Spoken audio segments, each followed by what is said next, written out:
Assalamualaikum warahmatullahi wabarakatuh. Hai, selamat siang pendengar setia Tamara FM. Kembali lagi bersama aku Silva Tamara.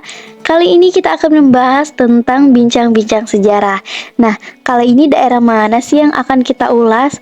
Jadi, daerah yang akan kita ulas hari ini adalah Kabupaten Musirawas. Nah, kalian ada yang tahu gak sih Kabupaten Musirawas itu terletak di mana?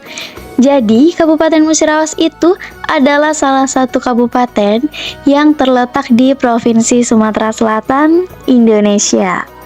Nah, kalian pada tahu nggak dengan Kabupaten Musirawas yang terletak di Sumatera Selatan?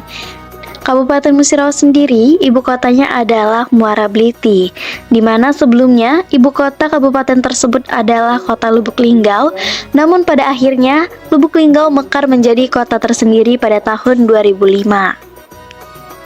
Kalian penasaran gak sih sama sejarah awal berdirinya Kabupaten Musirawas? Nah, kalau penasaran, sini aku jelasin. Pada awalnya, Kabupaten Musirawas termasuk dalam wilayah Keresidenan Palembang pada tahun 1825 hingga 1966. Hal ini diawali oleh jatuhnya Kesultanan Palembang dan perlawanan Benteng Jati serta 6 pasirah dari Pasai Malebar ke tangan pemerintah Belanda. Sejak saat itulah, Belanda mengadakan ekspansi dan penyusunan pemerintahan terhadap daerah Ulu Palembang yang berhasil dikuasainya. Nah, untuk sistem pemerintahan yang dipakai adalah dekonsentrasi. Kemudian, Keresidenan Palembang dibagi atas beberapa wilayah binaan yang disebut dengan afdeling. Setiap afdeling ini dikepalai oleh asisten residen yang membawahi under afdeling yang dikepalai oleh kontrolir. Setiap under afdeling juga membawahi under distrik dengan Demang sebagai pemimpinnya. Musirawas berada pada afdeling Palembang se-Bovenlanden. Kemudian, pada tahun 1907, Onder Distrik Muara Bliti dan Muara Klingi diintegrasikan ke dalam satu Onder Afdeling, yakni Onder Afdeling Musi Ulu.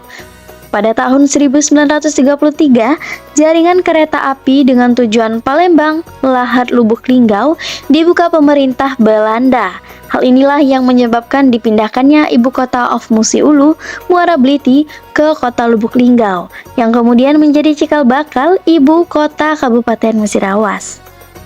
Lalu, pada tanggal 17 Februari 1942, kota Lubuk Linggau diduduki Jepang dan kepala of Musi Ulu Controller Demei serta aspiran Controller Tenket yang kemudian menyerahkan jabatannya kepada Jepang pada tanggal 20 April 1943.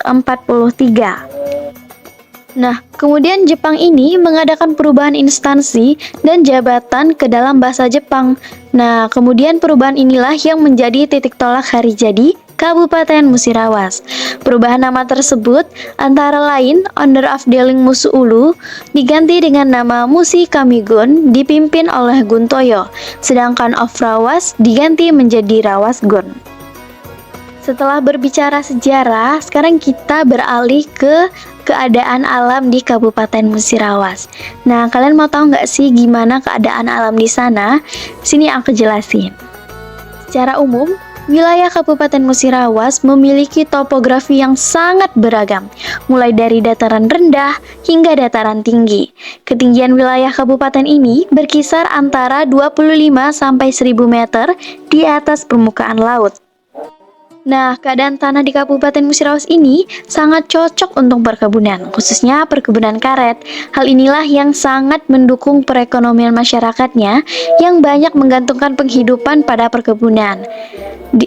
Di antaranya, masyarakat di sana banyak yang bermata pencarian sebagai petani karet dan petani beras.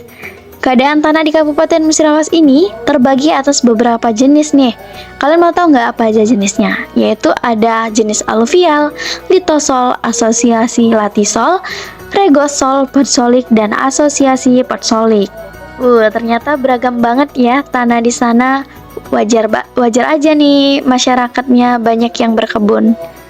Nah, kemudian Kabupaten Musirawas ini memiliki 14 kecamatan, 13 kelurahan, dan 186 desa.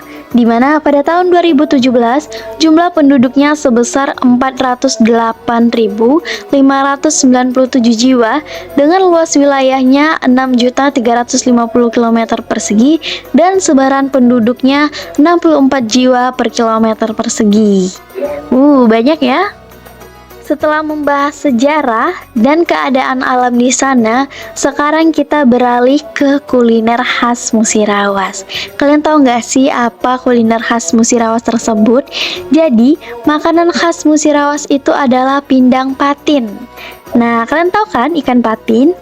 Jadi, pindang patin Musirawas merupakan jenis makanan berkuah yang diisi dengan ikan patin, lalu ditambah dengan bahan pelengkap seperti nanas dan asam jawa.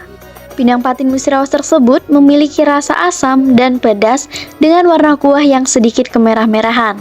Pindang patin Musirawas memiliki ciri khas, yaitu semua bumbu pelengkap hanya diiris. Selain itu, pindang patin Musirawas ini tidak menggunakan terasi. Dilansir dari buku kuliner Wongkito, pindang Musirawas merupakan kuliner khas milik masyarakat Kabupaten Musirawas. Sepertinya sangat menggugah selera ya teman-teman. Kalau kalian mau cobain pindang Musirawas, boleh banget ya datang ke Musirawasnya langsung. Nah, setelah membahas kuliner, sekarang kita ke budayanya. Salah satu budaya itu ada tarian. Nah, salah satu tarian khas Kabupaten Musirawas adalah tari kain. Kalian tahu nggak tari kain itu gimana? Jadi, tari kain merupakan tarian tradisional Kabupaten Musirawas, di mana kain mempunyai fungsi dan sebagai pelindung tubuh yang memiliki filosofi tentang kelahiran, kehidupan, dan kematian. Tarian ini juga menggambarkan bagaimana para dehe, sebutan untuk gadis di Musirawas, yang menjaga tata kramanya dan sopan dalam berpakaian. Selain itu, Kabupaten Musirawas merupakan salah satu daerah di Provinsi Sumatera Selatan yang terkenal akan wisata alamnya dan juga kekayaan akan budayanya. Di tengah kehidupan masyarakat, Kabupaten Musirawas ada cerita rakyat yang diturunkan secara turun-temurun. Kalian penasaran gak sih mau dengar gimana cerita rakyat dari Kabupaten Musirawas tersebut? Nah, salah satu cerita rakyat yang sangat khas dari Kabupaten Musirawas adalah tentang Putri Silampari. Cerita rakyat Putri Silampari tersebut menceritakan tentang seorang putri yang cantik yang kemudian disunting bujang pemanah julukan buat pemuda yang suka berburu di Lembah Lapan dekat Sungai Lakitan, Kabupaten Musirawas, Provinsi Sumatera Selatan. Putri Silampari tersebut merupakan salah satu dari 7 bidadari yang selendangnya diambil oleh bujang panahan. Karena selendangnya hilang, Putri Silampari pun tidak dapat kembali ke langit dan menikah dengan bujang panahan tersebut. Namun, pada suatu ketika, Putri Silampari menemukan selendangnya ternyata disembunyikan oleh bujang panahan yang tidak lain adalah suaminya. Dengan merasa kecewa dan marah, akhirnya Putri Silampari kembali ke langit dan meninggalkan bujang panahan. Putri Silampari juga bukan nama sebenarnya, tetapi julukan. Silam artinya hilang, dan pari artinya bidadari. Putri Silampari artinya putri bidadari yang hilang, di mana nama bidadari ini adalah Ringgu Pisat, seperti yang disebutkan dalam sastra daerah Musirawas. Itulah dia sekilas sejarah tentang asal-usul Kabupaten Musirawas beserta ragam budaya yang ada di sana. Nah, kalau kalian penasaran dengan budaya yang ada di Musirawas, boleh banget ya datang ke Musirawasnya langsung. Saya Silva Tamara pamit undur diri, sampai jumpa di berita selanjutnya.